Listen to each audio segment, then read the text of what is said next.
মুখোমুখি এই সত্যকে উদ্ঘাটন করতে আর যতদিন না তা পারছি আমার খেয়ে দিয়ে শান্তিতে কিছুতেই ঘুম নেই, কিছুতেই নেই। তোমার খেয়ে ঘুমিয়ে শান্তি হবে সেই দিন মিস্টার পুলিশ অফিসার, যেদিন তুমি আমাকে আবেগে বুকে জড়িয়ে ধরে আদর করতে করতে চুমো খেতে খেতে বলে, রাজুনা আমি তোকে ভালোবাসি, খুব খুব ভালোবাসি।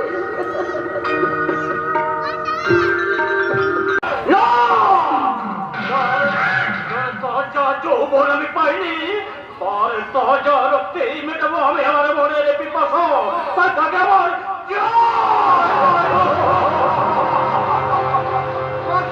হয়তো ফুটো হবে না রেডি। হোয়াট উইল আমি তোমার ধারণা মিথ্যে। ও বাস এত সহজে ভাঙবে না। লোভের টোপ গিলবে বলে মনে হয় না। এত অল্প বয়সে মৃত্যুর হাত ছেড়ে উপেক্ষা করে হয়তো ধর্মঘর চালিয়ে যাবে। ধর্মের ঘর ভাগ্য ধর্মে আনতে নাও যাইনি। পুলিশ শুনবে নেতা বাজার কে কে আছে? এক ভাই আর এক ছোট্ট বোন। যাও রোগীকে নিয়ে এসে করে নিয়ে এসো, যাও। যদি আনন্দ বা পেপারে জানতে পারে চোরের বাচ্চা এতদিন জানতে পারিনি, হয়তো জানতে পারবে কেন?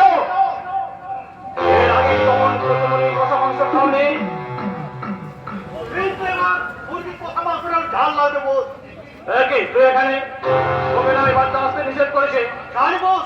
তার তো অফিসে গিয়েছিল, কিন্তু ওখানে আপনার না পেয়ে পানি পাচ্ছে বাধ্য হলাম।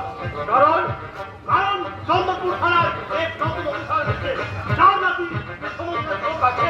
সরাসরি বাচ্চা এসপি আমাকে না জানি নতুন ওসি পাঠায় কোন সাহসে? ওটা পরে চিন্তা করে যাবে ডেডি। এখন ওই অফিসারকে সারের নাম করে আমি ভেট নিয়ে গিয়েছিলাম, কিন্তু ভেট তো নিল না, উল্টে আমাকে অপমান করে তাড়িয়ে দিল। এত সাহসী আমার লোককে আর বলেছে আজ প্রথম দিন তার শুধু তাড়িয়ে দিচ্ছি, দ্বিতীয় দিন এ প্রস্তাব নিয়ে যে সমাজ লোকালে বাস করতে হবে। পিপিলিকার পাকা গজায় মুখ। সোরের বাচ্চারা নামটাকে স্বাধীন স্বাধীন দত্ত। কে স্বাধীন দত্ত? ওনাকে রিক্সা বানার ছেলে। ওর হাতে আমি রিক্সার হ্যান্ডেল পরিয়ে দেবো। বেশ ভালো নয়, তাই ওই বুঝতে পারিনি যে গোল বিষাক্ত কেসের ভোলায় পা দিয়েছে। কিন্তু ব্যাপারটা কয়েকদিন পিছিয়ে দেবো ডেডি। ভীষণ চ্যালেঞ্জের পাল্টা চ্যালেঞ্জ ছুড়ে দিয়ে শাড়ি পরে ঘন্টাতে বাড়িতে বসে থেকে নয়, মনে রেখো তোমার মাথার উপরে রুদ্র প্রতাপ নামক ছাতা এখনো আছে। ওকে ড্যাডি, ওকে।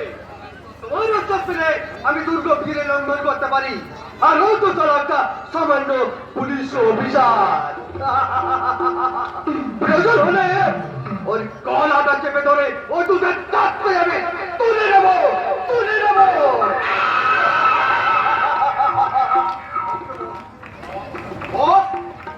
আমি তাহলে হুটার করে বাড়িতে আসবি না, তোর সঙ্গে আমার সমাপ্ত করা অফিসে। কারণ আমি চাই বাড়িটা পবিত্র মন্দির হয়ে থাক। কিন্তু কোন মন্দিরটা যেখানে অপবিত্র নরক হয়ে আছে, সেখানে বাড়িটাকে পবিত্র মন্দির রাখা কত সহজ নয়। তবু আপনার ব্যাপার, আপনি বলুন। আমি চল স্যার, নমস্কার। সারা সুরের বাচ্চা একটা গুন্ডা আমাকে জ্ঞান দিয়ে গেল, আর যাবে নাই বা কেন? বলিকা গানটা তো বেশ ভালো নয়। বলতে বলে গুলাম যে বাবা ভীষণ ওই কচি মুরগির নরম মাংসটা যেন একা শেষ করে দিস না। অভাগা বাবার কথা একটু মনে রাখিস কেমন?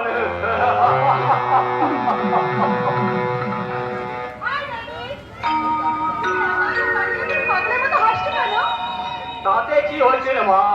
তোমরা ভাই বোনেরা বড় হয়েছো, এবার আমি পাগল হলে কি আর মারা গেলে এই বাকি। ও কথা বলো না রে, কেন মরবে? কি আমার বয়স হয়েছে তোমার? তা অবশ্য ঠিক বলেছো মা।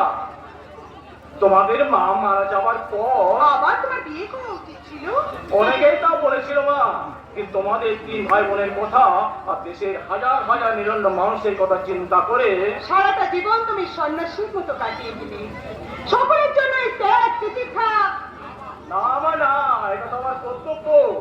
আর কি কাজ করতে পেরেছি বলো?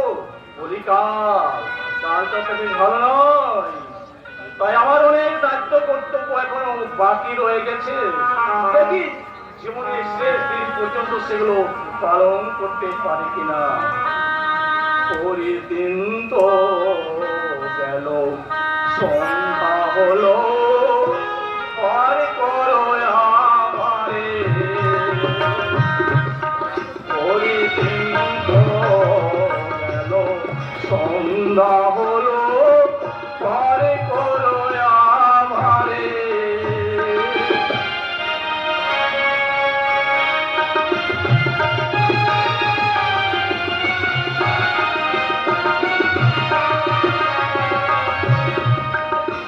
ড্যাডি, তোমার এই সন্ন্যাস জীবন আমার জন্য নয়। আমি চাই আমার এই দুকুল ছাপানো প্লাবনে যুব সমাজকে ভাসিয়ে দিতে। তারা যখন আমার এই যৌবনে নাগরদোলায় ভাসতে ভাসতে হাহাকার করবে, আর তখন আমার জীবন ভরে থাকবে শুধু হাসি, গান আর আনন্দে। আমার কাছে জীবন মানে only mystery, romance and enjoy. আমি কিন্তু রেগে গেলে ভালো জায়গা থেকে কামড়ে দেবে, এই তো। আপনি তাহলে একেবারে মনের কথা বুঝতে পারেন। দেখ বলুন, এত ঘন্টা বাজানোর কারণটা কি? তার আগে তুই বল, তুই এখানে এলি কেন? না কথা, আমি হলাম গিয়ে স্যারের বিয়ে, আর আপনার কেয়ারটেকার। আমি আপনার সাথে সাথে থাকবো না তো কে থাকবে? এই বিরুবালের সিধু বাবু। আপনি ইংরেজিতে যতই গালাগালি দিন, আমি কিন্তু আপনাকে সবসময় চোখে চোখে রাখবো। এই নইলে ধরুন, সেদিন ওই প্রতীক মিত্রের মতো যদি কেউ আপনাকে একবার সামনে ধাক্কা দিয়ে দেয়, তাহলে কি স্যার আমাকে আস্ত রাখবে? আজ আমি নিজেই ড্রাইভ করবো। সে কি বলে? আপনি মেয়ে মানুষ হয়ে? না না না, থাক, তার থেকে বরং আমি এই চলুন আপনার গাড়িতে যাই। হাজার হোক আপনার নিরাপত্তার কথা বলে কথা। বি কেয়ারফুল ঘন্টা। ছাগল চালানো আমার পেশাও নয় আর নেশাও নয়।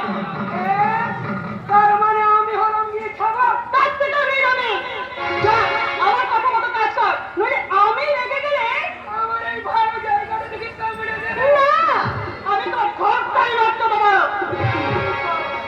আপনি মেম সাহেব হয়ে ওই বাসবনের পেতনির কামটা করবেন? পেতনি? হোয়াট পেতনি? এই আমাদের গ্রাম বাংলায় অতীব সুন্দরী মেয়েদের পেতনি দিদি বলে সম্বোধিত করা হয়। আর বলেন তো, আজ থেকে আমি আপনাকে পেতনি মেম সাহেব বলে ডাকবো? না, never. I am Miss Pamela. হাজারো যুবকের মনের মক্ষিরানি পামেলা হয়ে থাকতে চাই। আমার কাজ হবে নিত্য নতুন যুবককে আমার যৌবনে নাগরদোলায় দুলিয়ে হঠাৎ সব নদীতে ভাসিয়ে দেওয়া। আর তারা যখন ভাসতে ভাসতে হাহাকার করবে, আর আমি তখন নাচবো, গাইবো আর বলবো, সারি কপাল সা কবি নাচ কিয়া রে। লক্ষ্যে এগিয়ে যেতেই হবে। কারণ আমি পরশুরামের কঠোর কুঠার, বিক্ষত্রিয় পরিবেশ্য, আমি শান্তি শান্তদা, আমি হল অবলামী স্কন্ধে উপায় ভাই বদল বিশ্ব অবহেলে সৃষ্টির মহানন্দে।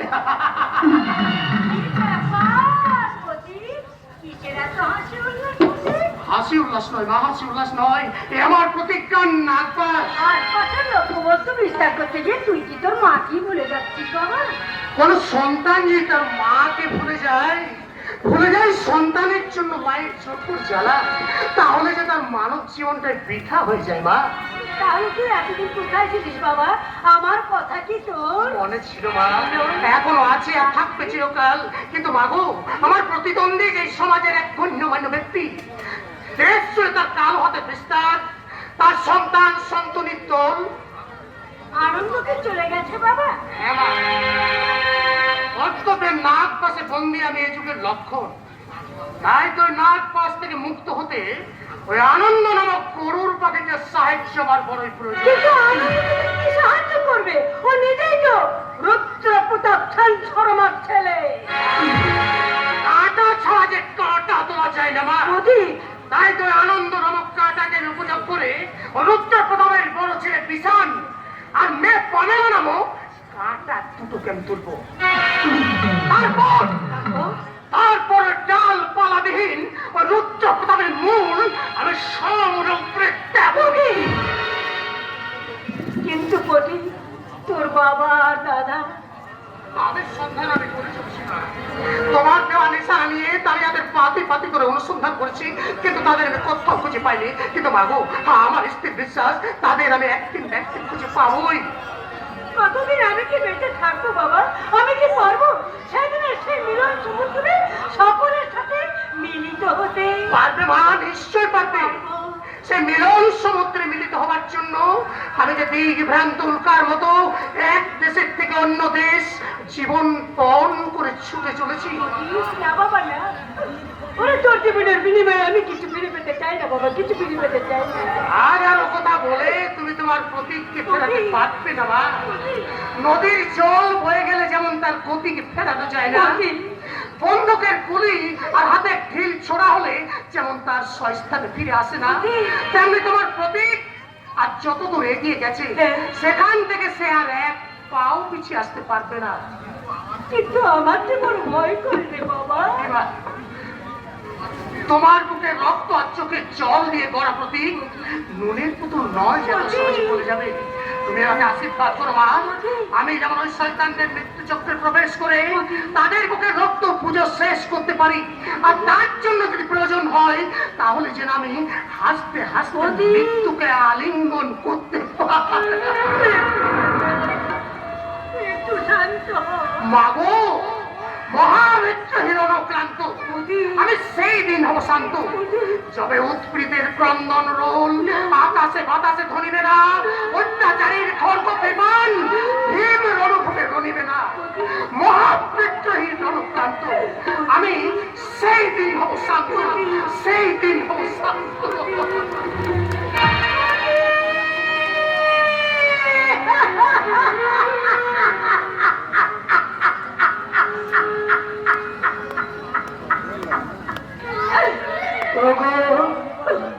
সন্তান প্রসবিনী মায়ের দল, তোমরাও শুনে রাখো এক ব্যথাতুরা মায়ের স্বীকারোক্তি। আমার মাতৃ জঠর ধন্য হবে সেই দিন, যেদিন এই জঠরে প্রতিচ্ছম সন্তান জন্ম নেবে সেই দিন। যে সন্তান মায়ের সম্মান রক্ষায় হাসতে হাসতে উল্কার বেগে ছুটে দেয়, ওই শয়তানের তৈরি মৃত্যুর গল্প করে